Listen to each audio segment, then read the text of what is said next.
Is it recording?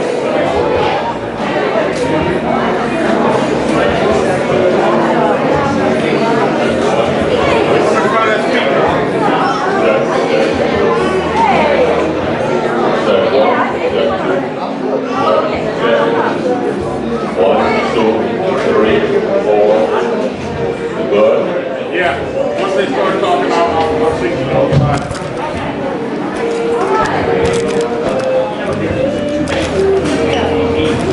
Okay, we got ready to go.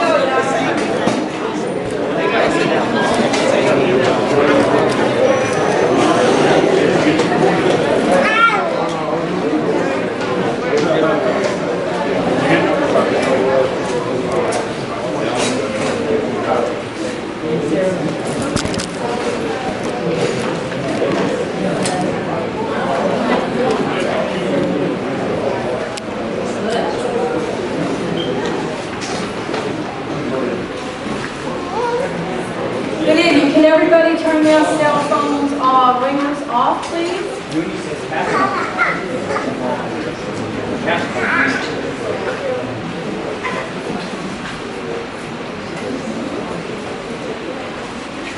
All right, we're about ready to start. Live stream crew, are y'all ready to go? Kelsey, Ronaldo, y'all ready to go?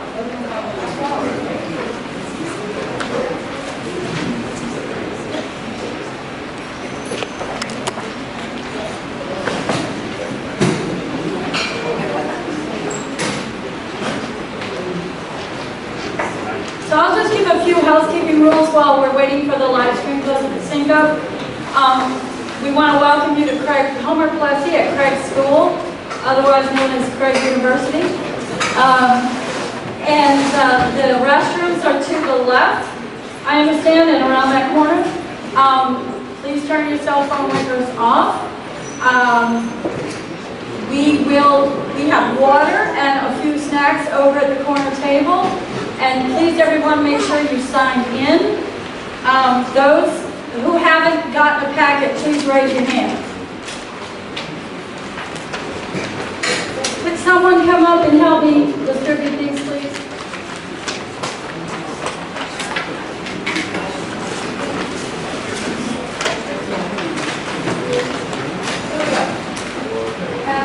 Thank you. All right. Anybody else doesn't have a packet? Okay, come on up and get one, please.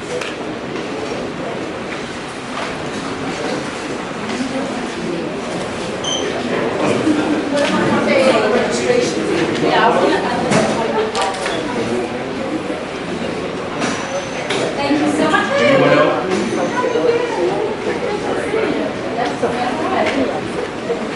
George, how you doing? Okay. All right. How's my crew doing? We ready? Kelsey, Ronaldo, we ready? Yeah. Okay.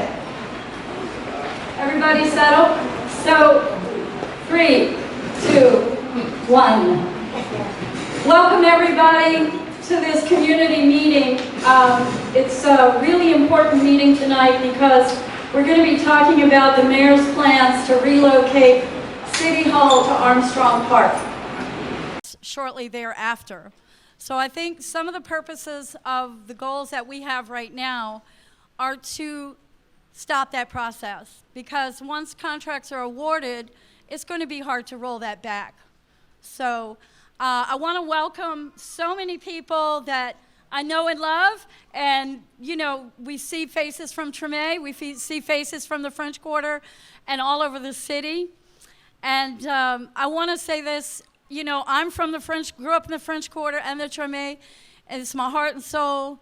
And I would like to say that City Hall does not belong in our cultural center. Yeah. And that is the official name of that entire site. And it includes the Mahalia Jackson Theater, Municipal Auditorium, Congo Square, Louis Armstrong Park, the Rabassa House, Perseverance Hall, Roots of Music Garden, Jazz Grove. And let me tell you about the Jazz Grove. When I was a little girl, Papa Celestin used to play with his 5-piece in that jazz grove every Sunday, and we would all go out and picnic and listen to him. And the Municipal Auditorium, we know we all have memories of that. You know, as a public school child, we all went to that field trip to hear the symphony. But also, during segregation, it was the only place black citizens could go to have graduations and events.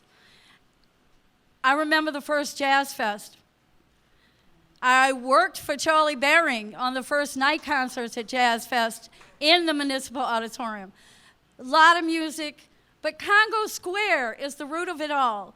And we cannot, at this point, constantly fight our culture.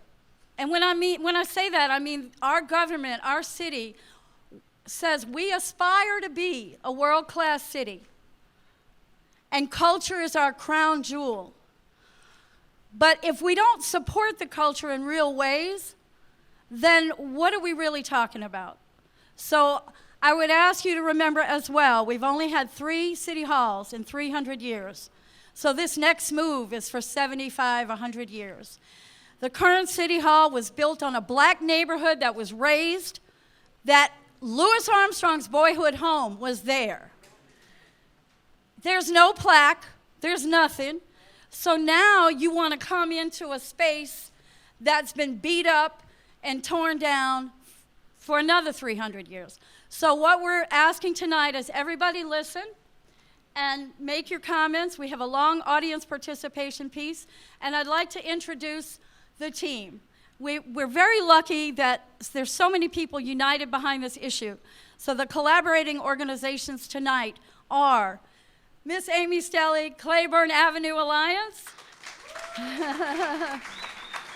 Cheryl Austin, Greater Treme Consortium, carrying on the legacy of Jim Hayes and Ron Chisholm. Thank you, thank you, thank you. Where's Sue? Sue Press, old and new style fellas. Woohoo! All right. And Sean Martin, Treme Sidewalk Steppers. Asetawa, where you at, Asetama, Amor, Amencom, Miss Sabrina, Miss Sabrina May, excuse me. Luther Gray from the Congo Square Preservation Society, holding it down for over 30 years. So we're very blessed to have this group. And I also want to give out shout out to Justice and Beyond and the many other community folks in this room. So right now I'm going to thank you and turn it over to Miss Amy Stelly for her slide presentation.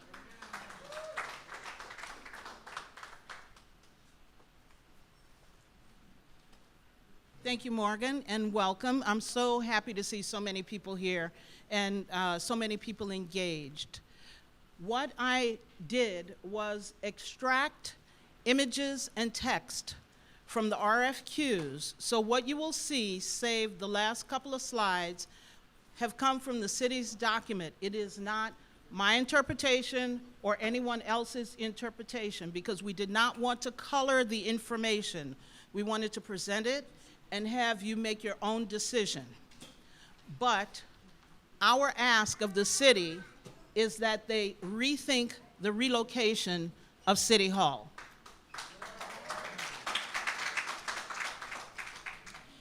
So Morgan pointed out that this is on a fast track. The RFQs, there are 2 of them, were released in late April. The city is in what is currently called the cone of silence, and that means that neither staff nor administration will talk to the contractors. This is not peculiar to New Orleans, although we would think that it might be. This is very common when RFQs, requests for qualifications, and requests for proposals are issued by municipalities. You can see the deadlines, May 4th. Pre-submittal conference, this is a curious thing. The May 21st date for the master plan, this is the 3rd date that the city has set. So they set a date, May 10th, then they postponed it, then we have another date, May 21st. And then you can see the other dates which are in June. So it is really on a fast track. pretty much the same deadlines for the project management. So there are 2 RFQs that the city has issued, one for project management and one for master planning. The dates are pretty much the same, save the pre-submittal conference dates. Again, this is the 3rd date that the city has set to discuss the plans with the contractors. This is the city's timeline. You can see that there is a duration of 20 months and then it goes beyond. So it's pretty much a 4-year plan. We are already in here. And this procurement piece is going to end in July if the city stays on schedule. And then you can see we're off to the races after that. What is the 21 months? What date is that? This one? 21 months. When is that date? Well, we'll have to count 20 months. So 20 months from July would be July of 22 and then back 4 months, so like March of 22. So we're looking at maybe a year, right? The 4 plus the 24, so March of next year.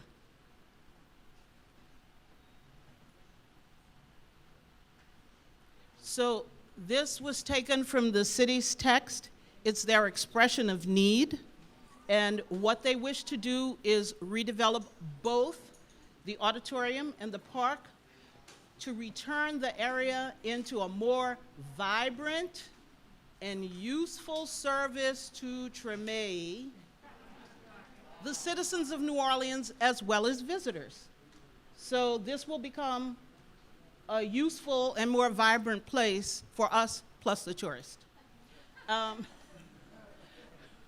What they want to do, and the statement of need is the same for both RFQs, utilize existing architectural elements to facilitate that assembly, office spaces, meeting spaces, and other support spaces. Develop a master plan for overall vision for the redevelopment of the grounds and the structures, so you can see it's a redo. And we can post the presentation so you can take your time and go through it. Here's an aerial of the site. I thought this would be helpful for everyone to understand. I developed this slide. This is not part of the RFQ. But as you'll see, the proposals call for construction not only in Armstrong Park, but also off-site. So this, you'll see in the upcoming plans, is the site of a proposed 700-car parking garage.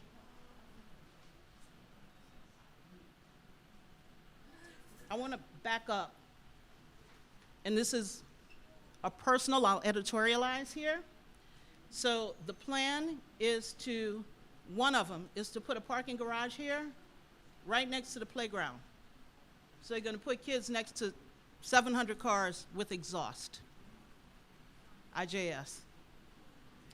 Okay, so this was a very interesting slide in that it called out that the city is going to apply for a zoning change to actually make the garage happen. And then other things are pretty straightforward in this particular plan, where it calls for the city hall, an annex, and then green infrastructure interventions elsewhere.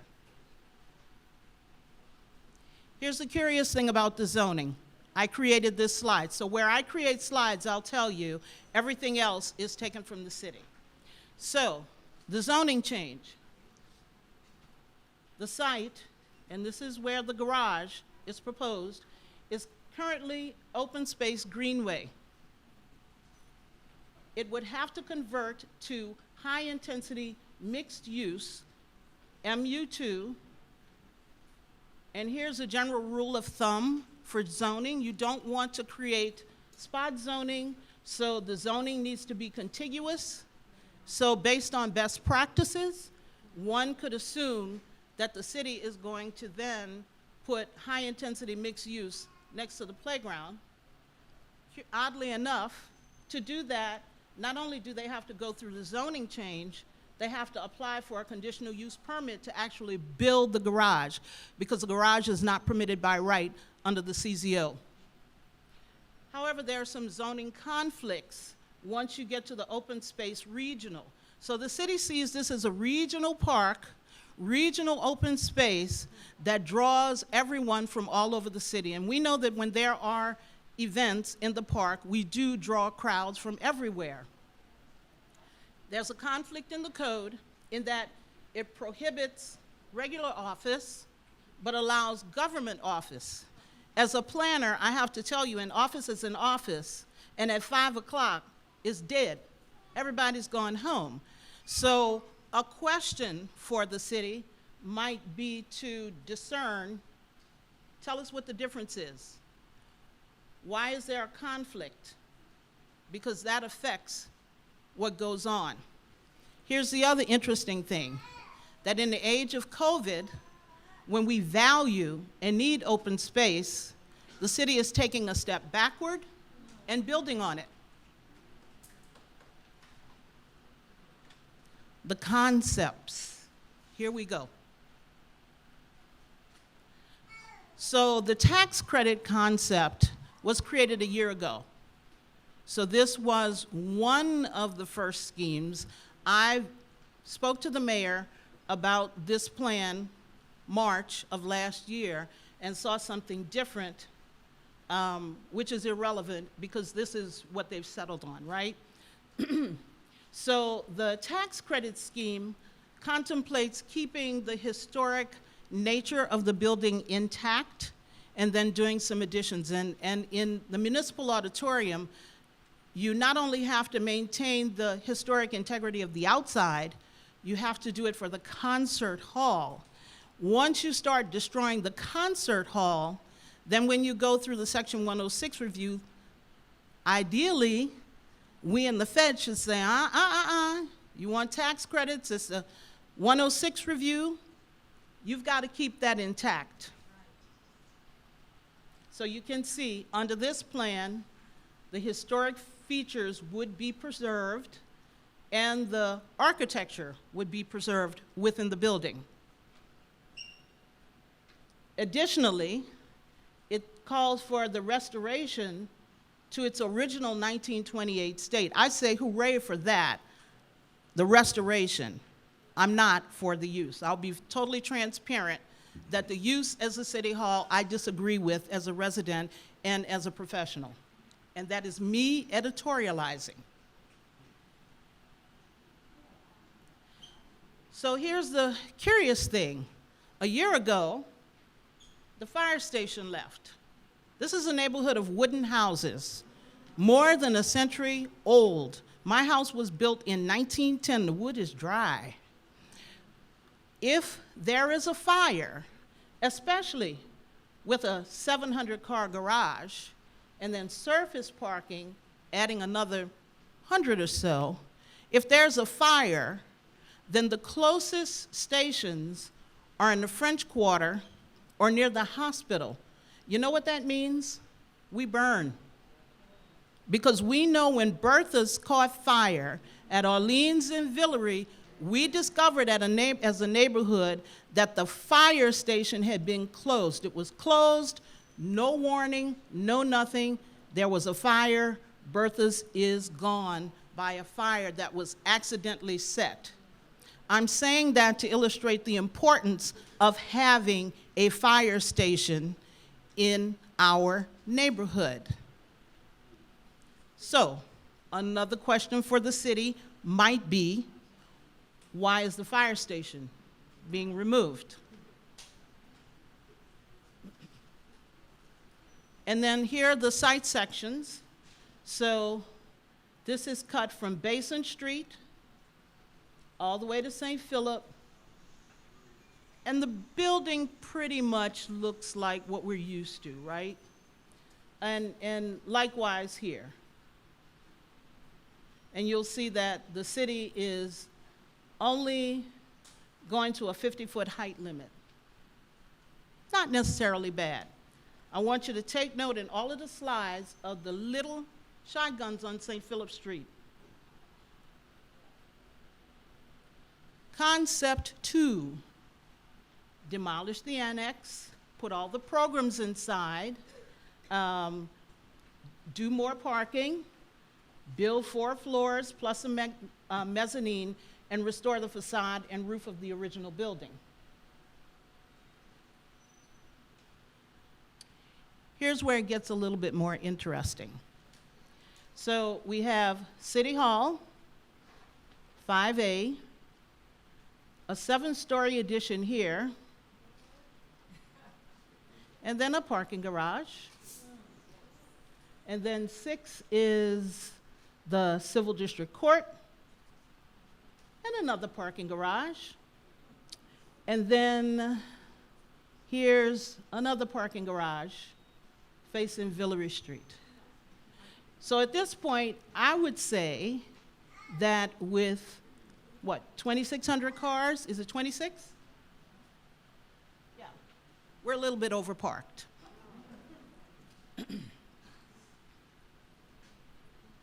And then this is new construction. So City Hall would become all of this with parking tucked in. Now it becomes much more massive because we have these huge garages. So this is what, if you live on St. Philip Street, this is your new view. You live here, you no longer see the park, you see the garage.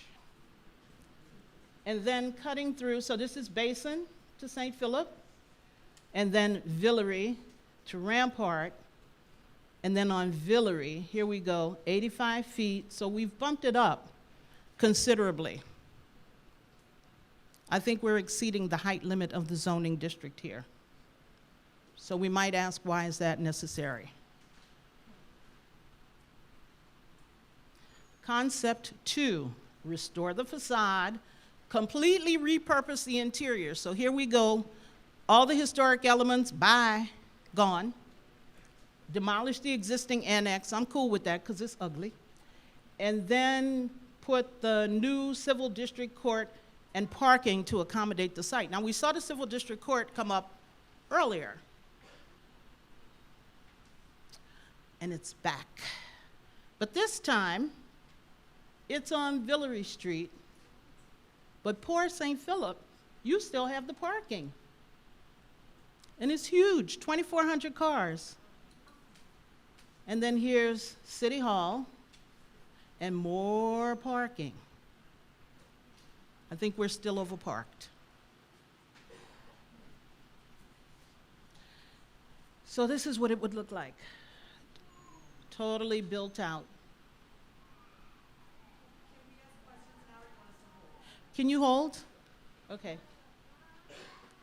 And I can always go back to a slide for reference if we need to talk about it. So again, you see the massiveness, sorry. The massiveness. These are the new houses on Villeray Street. My guess is that when the property owners purchased, they did not think that there would be a civil court building in their view shed at 70 feet. Concept 3 is to restore the facade, completely repurpose the interior, so it's going to be gutted. The entire building will be repurposed to accommodate the Civil District Court, and we get a new City Hall and new parking garages. So here, Civil District Court is here. City Hall looks at Villeray Street. Parking. St. Philip Street, I think you're stuck with the garage. And then, of course, what do we want to show? Basin Street, surface parking, because that should be our front door.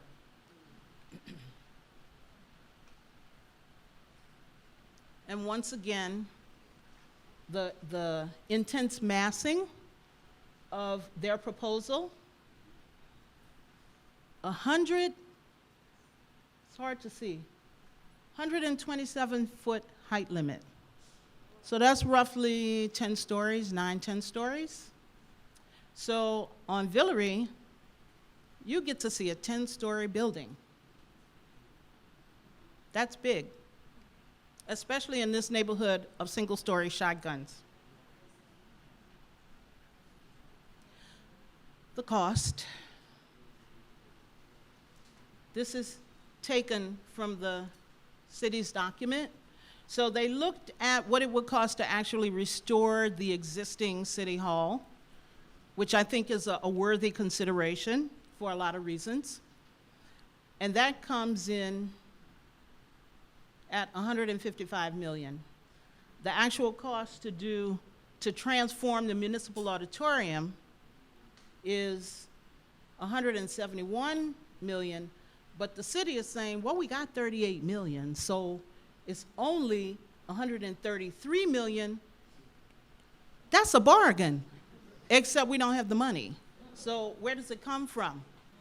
And the scuttlebutt is that either City Hall will be sold to a developer, or we might have to float bonds.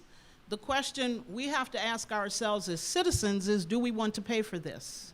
Or would we prefer to pay for something else?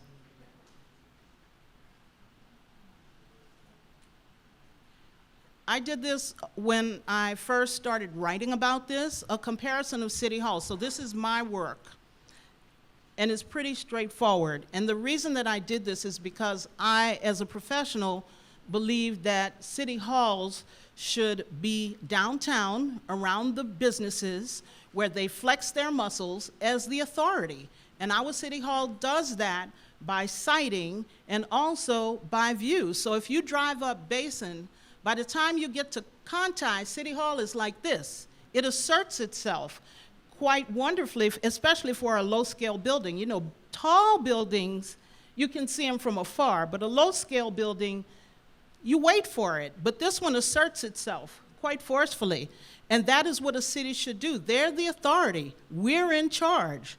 So I wanted to see what other cities decided to do with their city hall sightings. So here, and this is a little bit difficult to see, but I'll walk you through it. So here's the auditorium in a park surrounded by residential uses, right? Our city hall is in a very interesting place because we know there are offices here, but look at what it does. It's joined with the civil court, which would be better off here, in my professional opinion, I'm editorializing now, where the old court was, so that you have this civic arrangement of city as authority, court as legal authority, but we are on a linear, we have a linear relationship, I'll say, with other court buildings. So as a siting, we're well sited, right? There's the relationship between It's concerning because the 700-page RFQ just came out a couple of weeks ago, and our team did a deep dive into that. So we were able to pull some of the information out that we think would be most energizing to the community at this point. The submissions for the RFQ are due June 7th. And the force of law. In Atlanta, interesting sighting, the City Hall and the Capitol are together. So then you have the two authorities who are flexing their muscles in a very forceful way in Atlanta. Houston is a little bit closer to what the mayor is thinking in her administration. I won't say it's only the mayor because I don't know who all the planners are. But in downtown Houston, and I emphasize downtown Houston, you have a mix of office and professional uses and theaters. So we're kind of asking or looking at that as a city, but not in the same way. This is downtown. It asserts its position. And then LA, I'm going to move over, so if you can't hear me, so I can see.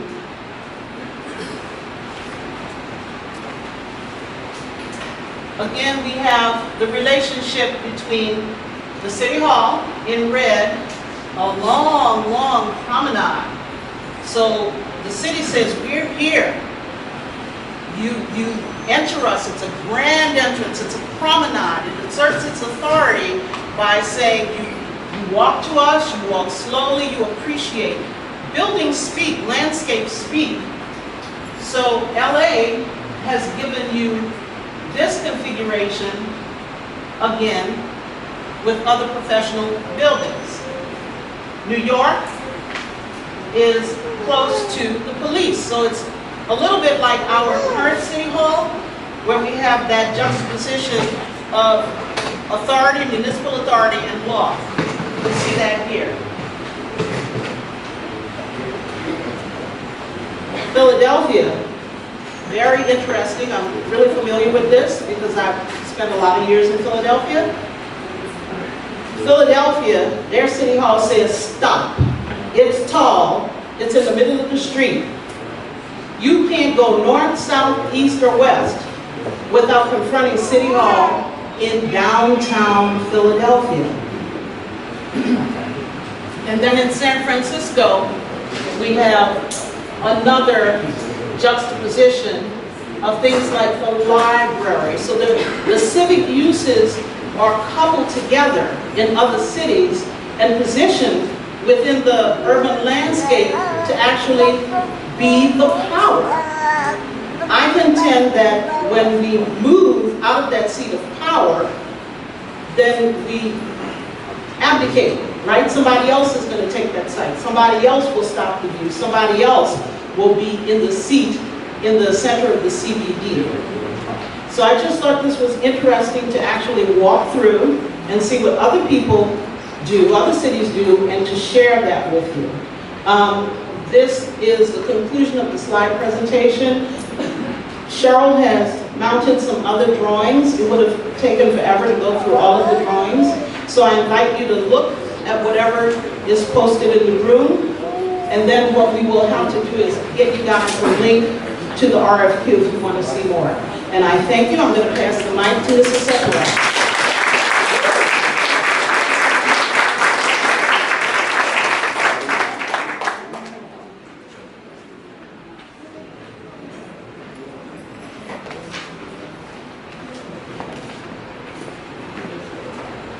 How's everybody doing?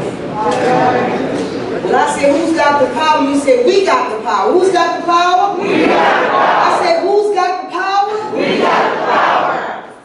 We might not be politicians. We may not be developers. But when people are united, there is nothing we cannot accomplish.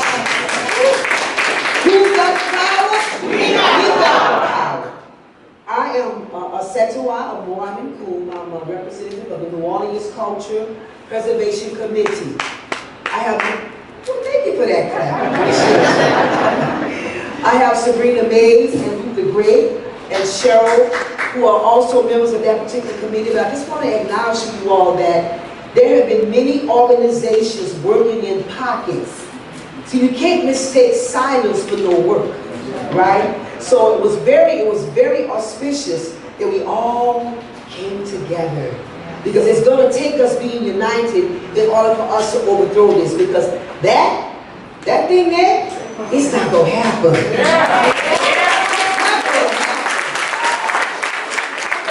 So who got the power? We got the power. So before I go any further, I'm not going to be as long, although I thought the information that was shared just now was very, very important.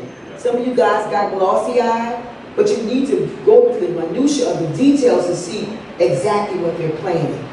But I want to acknowledge, first of all, the many people who we are representing here today. There are many who we speak to them because they're no longer here. They're not here physically on this plane. So I want to acknowledge all of those people who used to live in Treme, who houses was on Claiborne Avenue, who houses over at Armstrong Park, who are no longer here. We just want to acknowledge it. I also want to take some time out to acknowledge Bill Faber, because he was on the call, working with us, and unfortunately he made his transition. So you know what that means. He fights on the other side for us, y'all. The ancestors are working this thing out, right? When you talk about messing with Congo Square, you talk about messing with ancestral spirits as well, right? find out who's in the room. So how many of you guys in here live in Treme? Raise your hands. Who Treme? Whoa, all right, Treme. Represent Treme. How many of y'all from the French Quarters? I see you, French Quarters. Where the 7th Ward at? 7th Ward. Where the 9th Ward at? All right, 9th Ward. 13th Ward. Oh, all right, 13th Ward. 3rd Ward. Is the 3rd Ward here? Okay, all right, I see it. Let's not forget about the best bank, Algiers. Yeah, you're right. Ain't nobody here from Algiers. Oh, all right. Now, let's get down to my presentation. It's going to be very short because I'm just about giving you the information and the facts. We launched a petition in March. Before the month was out, we had over 3,000 signatures. We decided to take the fight from just being on a local front to international. Because everybody acknowledges New Orleans as being the birthplace of jazz, the cradle of cultural renaissance, and people revere this place. We wanted the mayor to know that it's not just about us, the citizens, it's about the world community that does not want you to desecrate that area, right? We now have over 7,200 signatures. We're looking for 10,000. Now you might be saying, petitions don't really do nothing. Yes, they do. They get attention. They get attention, and it lets them know that it's not just some grassroots organizations that's coming together, but the world is watching. I also want to preface this by saying that this is not an anti-mayor campaign. We are not against Latoya Cantrell. She's our mayor. She's the first female mayor, and I voted for her, and I believe in her. But on this issue, won't bow down. Won't bow down on this issue right here. So we are encouraging you guys to continue to spread the petition to your friends and constituents. We need more signatures. We want to get to that 10,000. And we're building up to a bigger rally. And the reason why we're going to have a march, because that's the 60s talk, a march, right? A march. And we're looking for a movement, not a moment. We want a movement. And it's very important that we recognize we went through the professional steps. Because as a professional, she kept saying that, I'm a professional, right? So we went through the professional steps. We got the petition, non-threatening. We wrote letters to the council, non-threatening. We wrote letters to the mayor, non-threatening. Just requesting a public hearing. Remember that cone of silence you was talking about? We got the cone of silence too, because we got no response. And the only way we can interpret that is, somebody said no response is a response. So we are now forced to take this to City Hall. We have to have a grand march rally. When I say a march rally, protest, movement, whatever you want to call it, we are asking for everybody, not just the residents of Treme, all of the artists and the culture bearers and the cooks and the cleaners and the biker clubs and the bicycle clubs and anybody else who values this space, because we feel like that park is ground zero for us. We know that Treme has already, it's been gentrified. No mistakes to people who are not from here who live here, because guess what? You come to a place, the house is for sale, you buy it, right? That ain't your fault. However, this neighborhood used to be the oldest black neighborhood in the United States. And it's no longer that. It's no longer that. First, well, I didn't say the word free, I said first. First free. The first. I stand corrected. The first free black neighborhood in the United States. But if you walk through Treme, it's not that anymore. The music is gone. The children are gone. There's a few original families still left. So if you come through Armstrong Park with their massive garages, you're going to kill the entire area. And Treme will be a myth. It'll be something that they write about. Oh, you heard about Treme? That used to be the neighborhood where the people live, where all of our musicians came from. We do not want it. And you know what? It ain't gonna happen. I'm not gonna say we don't want it to happen. It's not gonna happen. So we're gonna need your help. The committee is organizing for the march. It's gonna take big work because we're going to organize and meet at Congo Square. We think it's fitting to meet by Armstrong Park and just walk down to City Hall. So it's not that far. It's not too far for people to walk. We're putting it at 5:30 on a Friday. I know that you might be at work, I understand. What date? The date? The date is June 17th, that's a Friday. The rain date is Saturday, because you gotta play, this is New Orleans, you gotta play it for a rain date. And we have 3 committees already organized, a public relations committee, the actual march committee, and a signage branding committee. Sabrina Mays is over the actual planning of the march. Jackie Harris is over public relations. And we need to get a head for the signage committee. And if anybody is interested in working on the committee, just see myself or Sabrina or Luther. We take your name and your email and we will sign you up. And that's basically, did I forget anything? You said June 17th, Friday, June 18th. Oh, it's Thursday. No, we chose a Thursday. We really, okay, here's the deal. We want to be at City Hall because that's where they are. But if you're going to march, we can't really march in the heat. That's the problem. But also, because many people work, so to get the number of people that, to get the number of people,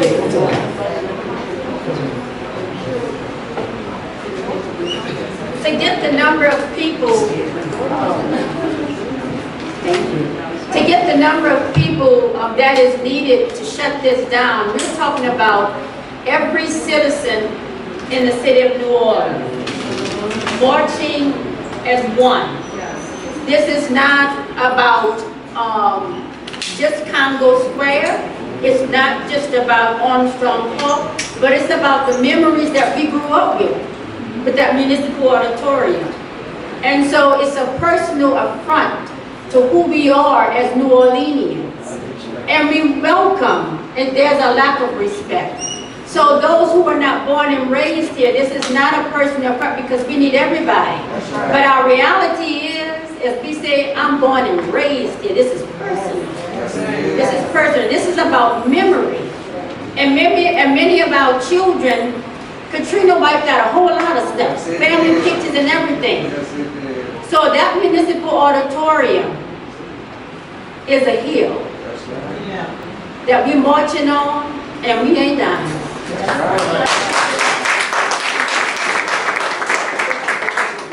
So basically, please sign the petition. If you're interested in being on the committee, see myself or Sabrina or Luther. Who got the power? We got the power. I said, who's got the power? We got the power. Thank you.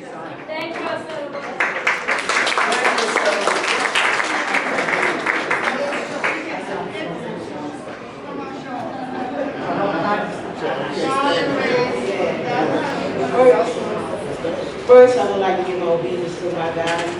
My word, my life, first of all. My name is Sue Press. I'm known as Sean Lord. Charlie Brown. That's all I ever know. All my life is Charlie Brown. I'm standing here before you on behalf of us and ourselves and everybody else. Let y'all know that.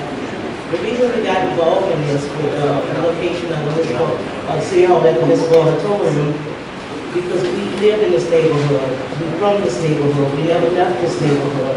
And it's not just like, oh, because they're gonna put City Hall at the Municipal Auditorium. To us, it's deeper than that. We have to live here, we have to grow up in this neighborhood to feel impact. Like one said already that it was one of the oldest black-owned communities, which the Treme. It's no longer that anymore. So we are asking, what we're saying here today, we are asking the mayor to rethink the relocation of City Hall. Allow us to hold on to that one trademark, which is the Municipal Auditorium, in Mahalia Jackson, Armstrong Park. Congress Square, but you cannot move around in the state of ground. You cannot do that. But allow us that landmark that we can take and say, oh, when our children come along, our grandchildren say, oh, this is Municipal Auditorium. So we have some type of landmark because we don't have any anymore. And it takes a lot, you know, it takes a whole lot to see people as you grow up being displaced, devastated, and losing their homes, to all of a sudden come here and, okay, you're going to take that also. The city should have to stop commercializing and consumerizing the city. The city belongs to the community. It's not for public side or sell all. Allow the people within the community to have a voice, and that's what we're asking, Mayor. We're asking you to work with you, Mayor. We'll help you, the three of us. We will help every one of us. I help you relocate City Hall. We want to do it for City Hall. And I'm gonna let Sean also speak. Good evening, y'all. I'm glad y'all had us. Actually, we are here together, standing together. I'm glad everybody give yourself applause for showing up to be concerned on what's going on. And now it's key.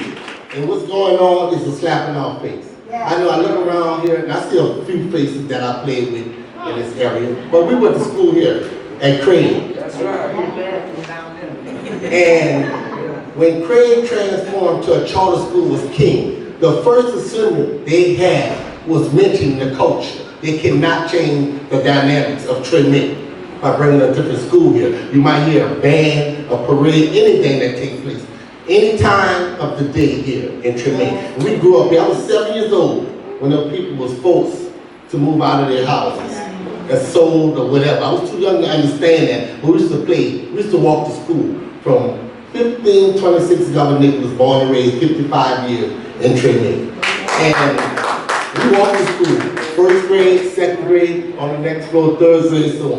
And to have a historical park, monument, Armstrong or Harry Jackson, it's something to fight for.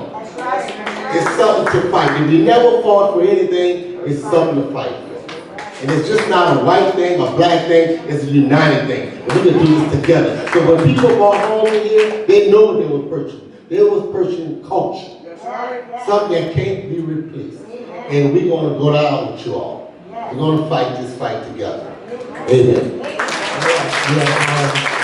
Go along with that, we appreciate everybody that's out here, those who are concerned, but we live in this neighborhood, like I live in this neighborhood, he lives in this neighborhood, grew up in this neighborhood, we all in this neighborhood, we're doing too much of letting people come and take our neighborhood. Yes, yes. A lot of these people don't have nothing invested in here, but oh, you know what, after a while it's gonna be this and that. No, for us, after a while it's going to be just what it's been all this time, because we're going to fight the fight. We have to fight to keep what we have. We are Treme. Tired of people taking stuff out. So all this mayor and the whole team, if you're listening, we're willing to talk. We're willing to help you out. We're willing to come up with a solution to find a new place. We'll work with you. We'll help build that place for you. Just don't mess around. Now, what we're going to do right now, we're going to do questions.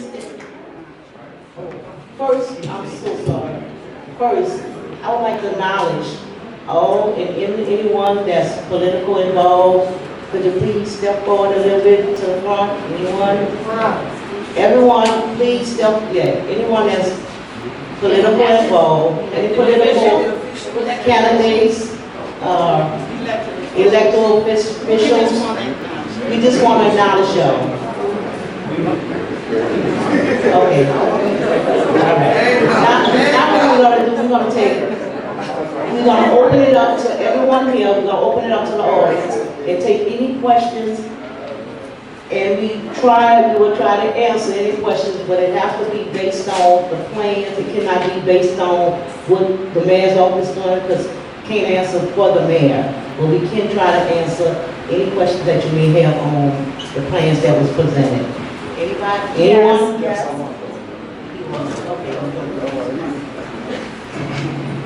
I'm sorry. My little cousin is at Colton and he's getting an award, so I'm trying to get out of here. I apologize. So, I can't start without saying I wish my mother was here. she told us all this was coming.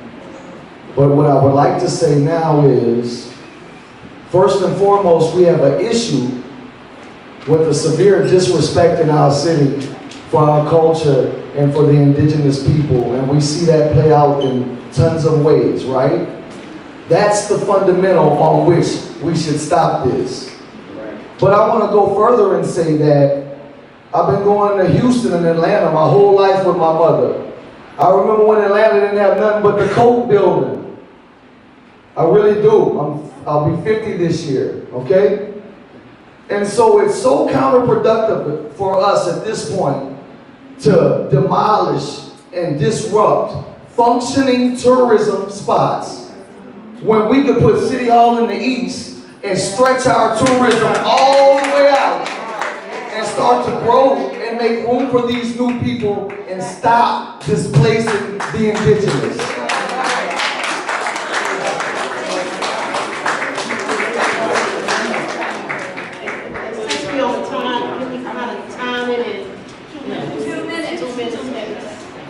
Greetings everyone, my name is Laurie Kaufman. I live on North Villain Street in the home my family's home, my mother, the Dobars, since 1897. We are not going anywhere. That's right. Neither is Congo Square or the Municipal Auditorium where we saw James Brown, the Jackson 5, Michael Jackson, P-Funk, and my St. Mary's Academy graduation. Fight, march, protest, by any means necessary. That's right.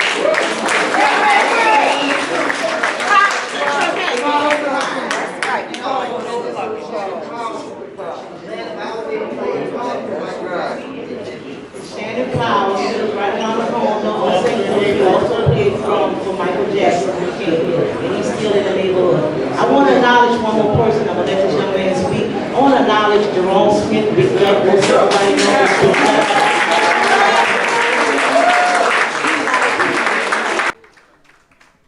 We're going to let this young man have his question, and then we're going to let Jerome Smith take the mic. Well, it's not so much of a question. My name is Kendall Trepanier. Yeah, what?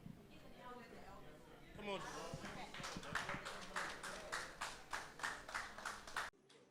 Are we filming or what? This gathering is not about. That's City Hall. It's not about Armstrong Park. That's right, Joe. That's too limited.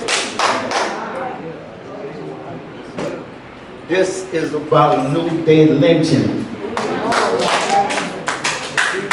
This is about a violation of a spirit of existence that exists nowhere in the country. For example, when I was in the hospital in New York after a demonstration in Mississippi, and I was taken to visit the amphitheater, and I was speaking to some friends of mine, and I told them I wanted to leave the theater because it's not what I learned in 4th grade at grade school. Yes, listen carefully. I was at the amphitheater. It's owned by Lee Strasberg, Marlon Brando's teacher. A man sat next to me, said, "Young man, I want you to speak to Lee." I had no idea who Lee was, you know, but I knew of Miss Trish at grade school, and I knew that the power of a deliverance on a stage had very little to do with a dictionary. It had to do with a spirit. And that spirit, as a young boy, we would roll out that 4th floor window, not only to hear the magic in the voices of my people, but to dance with the sounds. And when Lee Strasberg, he wanted me, first he said, "No, don't recite what you said. because I don't want the folks in that civil rights movement to be angry with me. So, however, I'm gonna call Marlon Brando's agent, and we want to do something however you want it done, and then we'll speak. I'm saying again, in this house, on those streets, I'm going to interpret the magic of words in person that was greater than the dictionary. And this moment is not going to be a party or march, because the things I do not come to play.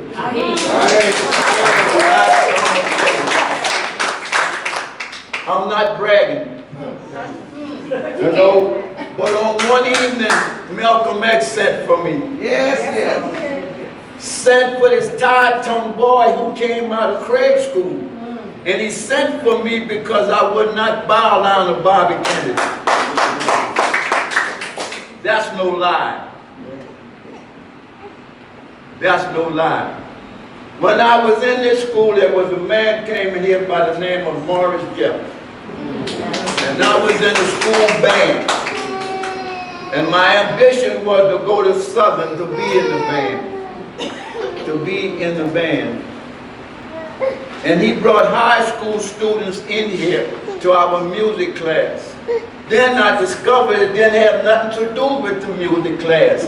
He wanted us to hear those college students talking about going to college. That's magic, because that made all of us, those poor black boys coming through here, to have ambitions beyond our existence. Now this thing that's happening with the mayor do not own that. Don't blame it on her. You know, do not take an ugly negativity as it relates to her physical presence, because the voice of the slave has very little value if you're sitting with the man who runs the house.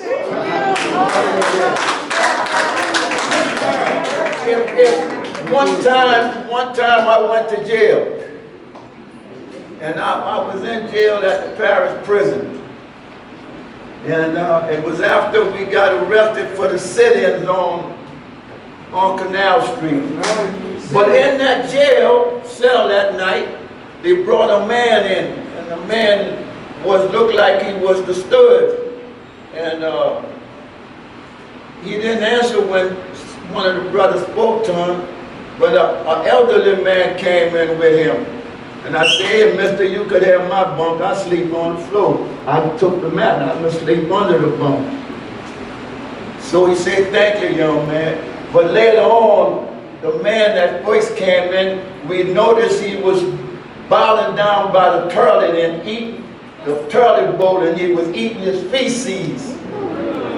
But there was a test there. It was a test. The test was if this tongue boy from Craig School understood the teachings of catechism in Sunday school. I had to stand up for this brother. But lo and behold, a man on the top bunk, he jumped down. And we was able to pull him back. And I said later, you know why they sent him in here? They sent him in here so they could beat us up. Yes, I'm ready to go all the way. I don't play. And it's not a brag. I'm a mama's boy, really, because I was tied-tongue. I could barely speak, but my mother read to me every night. Every night. I have nothing against nobody, but one body I would have something against if I was surrendered to the indignities as it relates to these folks trying to lynch us. Thank you, Big Brother. I want to get to, we want to keep it to a limit that anybody would like to have a question or have a comment. Let me let this young man speak right quick, and it's another. I'm Kendall Trepanier, and I'm one of his students. What's going on right now, and he's right, it's not about LaToya Cantrell. It's really not. We are the oldest black free community in this country. Treme has more history than anywhere in this country, any corner, any block, any state. All right? Now here it is. You have three historical names in this park. First of all, Louis Armstrong, who played his cornet here before this even was named after him. Then you got Mahalia Jackson. And the greatest of them all, Tootie Montana, my hero. Tootie Montana, my hero. This is not all about City Hall. This is about urban removal. And many of you moved in this community on account of the history of this community. So now you're about to try to, now they're about to take the luster away from which made this community and enriched it. This got to stop. My grandmother was raised in Duncan Plaza, which became a part of eminent domain, which is where City Hall is now. And that's 75, 80 years ago. And now here we are today with the same thing. Now come on, y'all.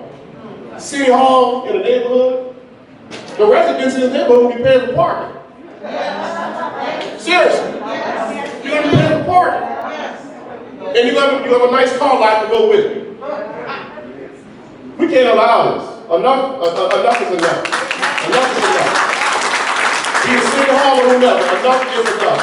Whether be it white or black, this is your neighborhood. I remember coming here on Sundays, catching events, you know, and that's all. We can't go in, you can't walk in the park anymore, freely. So they're about to take it away from us now. Come on now, enough is enough. Let the young lady, Morris, Jeff's daughter, speak, and the young man over here, don't speak. Mr. Lee Jeff.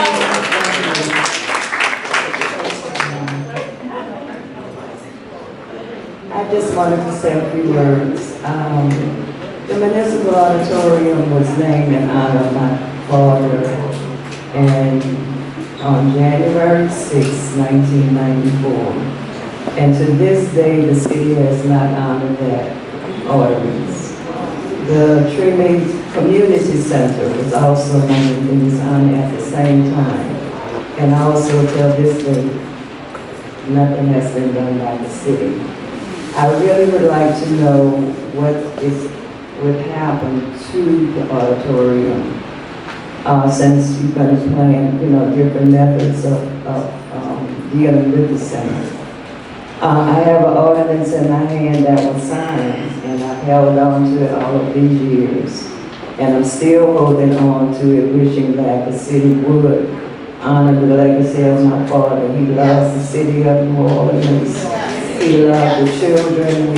He lived his life for the city and for the children. And I would, What's his name? Morris F. Senior.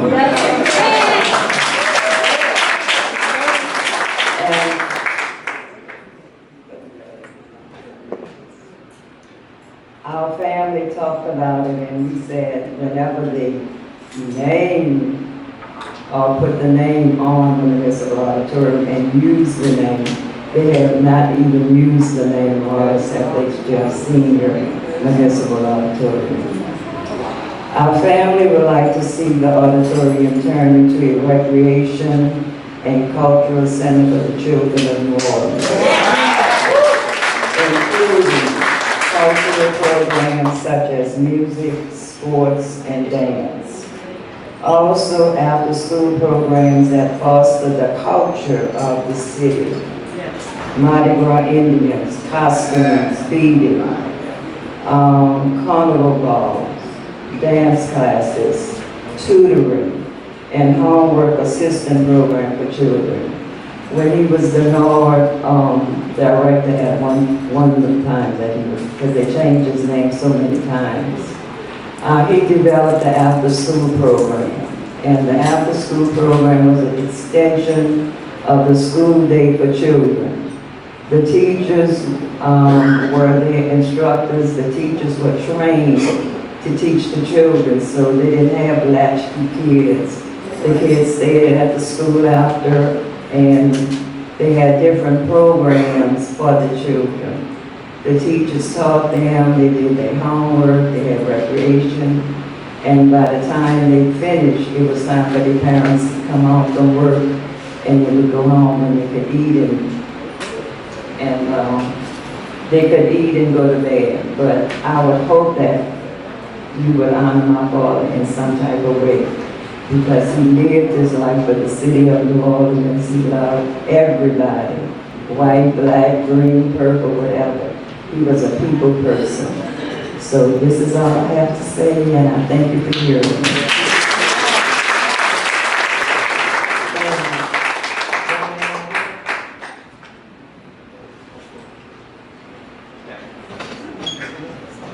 Hi, I'm Mike Howells. I'm a Katrina survivor who never evacuated the city, and I live right down the street on 1031 Barracks. That's that big pink building that's right before North Randolph.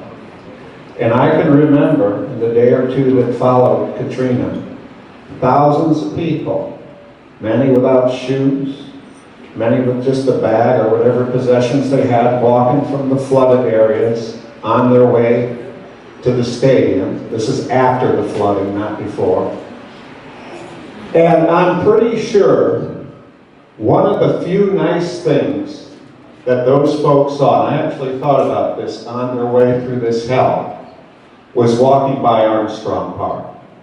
You know, it was just, at least gave them a memory of better times. And they were able to look to a place where they had a little joy, a little pleasure. And even though they were going through hell, it gave them some comfort. And yeah, this is one of many reasons Armstrong Park is important to me, but I'd like to speak for those people. That was a time when it gave, I'm sure, comfort to people. One last thing I'd like to say is that it's no accident that people at City Hall and the contractors behind them are trying to ram through this takeover of Armstrong Park at the very time we cannot go in person for city council meetings. And they want to, and I feel that this has everything to do with it. They want to be able to keep people out of City Hall where we could get together as a couple hundred, really make our presence felt in front of them, and this is supposed to be their job. It's a state law, they're supposed to have this. But I think we should keep in the back of our minds that we should have to demand that these plannings should have never happened as long as the people were denied the opportunity to speak before City Hall. This is criminal, and we've got to fight it. Okay, thank you.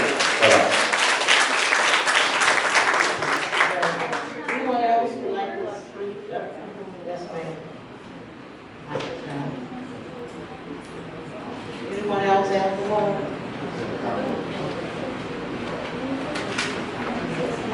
Good evening, everyone. My name is Sylvia. I'm co-moderator for Justice and Beyond. And I'd like to say, I feel so honored right now to be speaking for my mother. She'll be 89 years old this year in October. She was born and raised on Roman and Columbus. It's an empty lot now. She tells me the stories, how my grandmother had to fight. All the people in the 7th Ward had to fight for Clark School. They were one of the first graduates in '52. They picked the colors for Clark, crimson and gray. But all the store owners had their name on petitions to block the black people out when the white kids left. So my grandmother and them formed boycotts and said, if you don't want my children to go to your school, we don't need to shop at your store. We'll walk miles and miles to a black person's store to get what we gotta have, or we'll go fishing in the bayou, if everyone knows that. My maiden name is Bashman, and then everybody know about Bashman's and Volcroissant, the best hot sausage you ever want to have. So even though we still not on St. Bernard no more, my cousin Tyrone Bashman still does it. He do it out of his garage. But I stand here today, and please, some people might say, when I tell you this story, I was 16 years old, a baby, but I had the mind of a 32-year-old person. I moved out of my mama's house in New Orleans East on Ray Avenue after I had my first miscarriage. My mom always said, 2 women can't stay under one roof. So I said, okay, I lost my baby. I'm a woman now, I'm about to hit the street. Guess what my first house was? Governor Nichols and Vilry. 1428 and then 1426. And baby, we had fun in Armstrong Park. Walking through them old-time houses, even though the rats was with us, we said, move on the side, we got this. But at the same time, I say this here. We fight many battles. We have had many struggles, but we still have each other. And when I stand in front of the mayor, because I served on the board with her for NPN, when we was told to come to meetings to say what we wanted, the East was supposed to be green space, but we had to fight to get the Goose, which is our area, known for the Blue Goose Ballroom that was on the highway. So when anybody want to know where Ray Avenue in America get goose from, it comes from a ballroom, the Blue Goose. But I say this, as I stand before them proudly, we are the salt of this city. Without us, you have no New Orleans, okay? And I also stand and say proudly, anything about us, without us, is not for us. And we shall not go down without a fight. The mighty 9, the mighty 6, the 13, all New Orleans. All right. Anyone else? You want to? Years ago, when they closed the port of embarkation at the end of Poland Avenue, that massive building with lots of parking, that was given to the city for the new City Hall.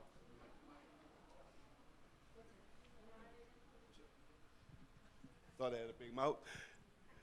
Years ago, when the port of embarkation closed at the end of Poland Avenue, that big building that housed naval activity in the Marine Corps, that property was given to City Hall, and it was proposed to be the new City Hall because it had ample parking and office space.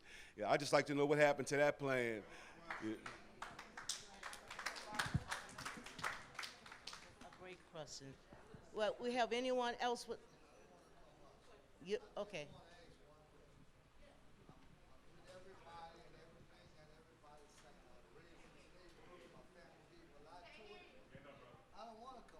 Okay. All I want to do is say this, if we're going to fight, first, 5 o'clock on a Thursday is not a good time to go to City Hall. Who's there? They gone.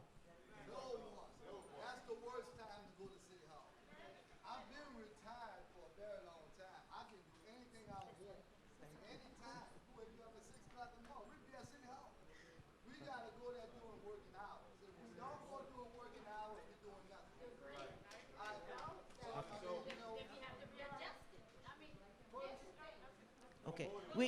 Okay. Okay. We're not going to debate on when the meeting or whatever. It's like everyone have an opinion, everyone have something to say, and that was very good. It was very great what you spoke of. That was real good. They will get the message out once they come to an agreement or something. They will get the message out on, and we will put it out and make sure that everyone get the message on when the rally, where the rally, and what time the rally would be. That sounds good.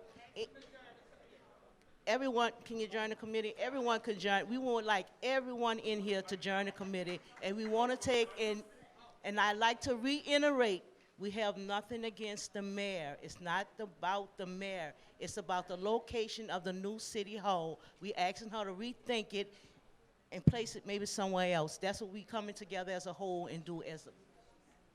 Yes, ma'am.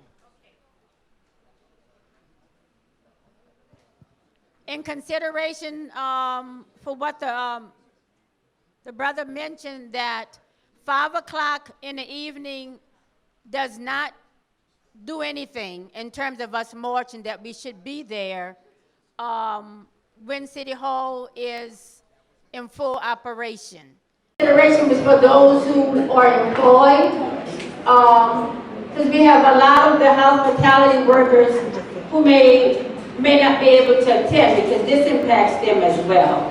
So I tell you what, because it's important that there is buy-in on a broad level, then this is a conversation that we have to have. So I'm going to ask that once we revisit this conversation, we will make sure that we put it on the radio and on the news so that we're consistent.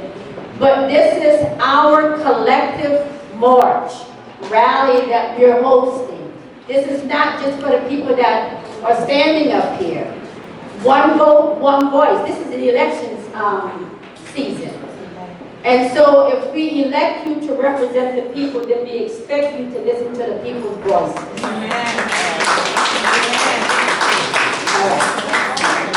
First, in closing, we would like to thank each and every one here. Appreciate y'all. We hope to keep on with the fight to try to relocate the City Hall. One more thing before we leave. I was asked where you can get a copy or where you can refer to the presentation. I am going to post it on the Claiborne Avenue Alliance website, www.claiborneavenuealliance.com. The other thing I'd like you to do is go to the Lens website and check out Sue Press's op-ed that asked the mayor to rethink the relocation of City Hall. So please check out the wonderful piece it just ran. Also, we're going to be back on Justice and Beyond on your regular monthly meeting. Please tune in, check your emails to finish the dialogue. Thank you very